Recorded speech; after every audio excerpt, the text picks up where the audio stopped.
Welcome to Wargroove.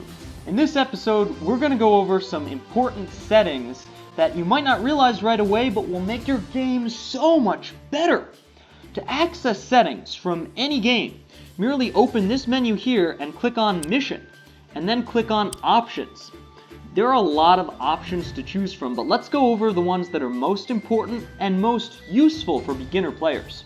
First, give me a second, I'm going to revert my options to the defaults. Okay. So when you're just starting out the game, you see combat animation set to always, and movement animation set to default. Let's move a unit and enter combat so you can see what that looks like. He slowly trudges across the map. A combat scene happens, we defeat him, that's it. Okay, that was alright. But that took a while, didn't it? And our opponent's turn is going to take a really long time if we have to go through that every single time. Once you've seen all the combat animations already, once you know what they look like and you just want to get through the game, here's what you do.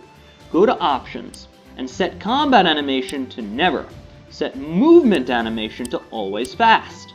Now, the swordsman will move much faster, attack, and skip the combat animation. The battle will just happen instantly. That's pretty cool. Let's check out some other options. Alright, so I'm going to go into Mission, Options, and Advanced. Now, Show Grid will display this thin gray square grid that gives you an idea of movement for each unit. I recommend keeping that grid up. Health Display. What's Health Display?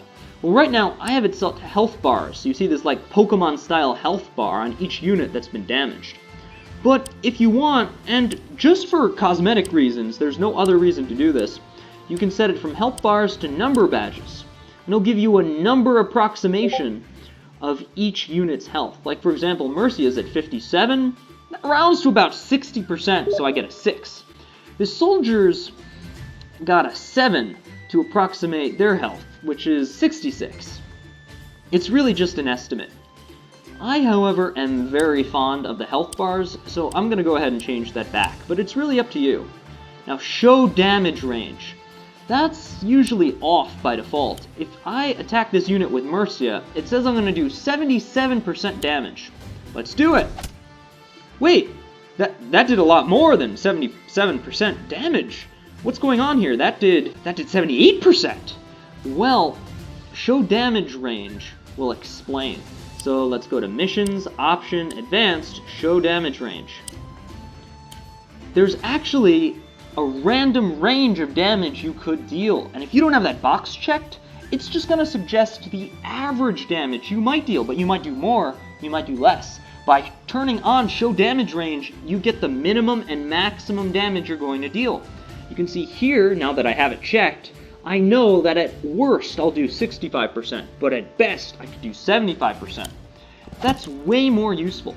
These options will make for a much cleaner gameplay, and I highly recommend them. Now, let's talk about one more thing. Although it's not strictly an option, if you have seen a cutscene already and you want to skip it, simply hold the B button on your Switch or the right mouse button on your mouse, and you can skip a cutscene you've seen already, or even one you haven't seen, but you should probably watch it the first time. I don't know, just saying. Alright, that's it for now, and welcome to Wargroove.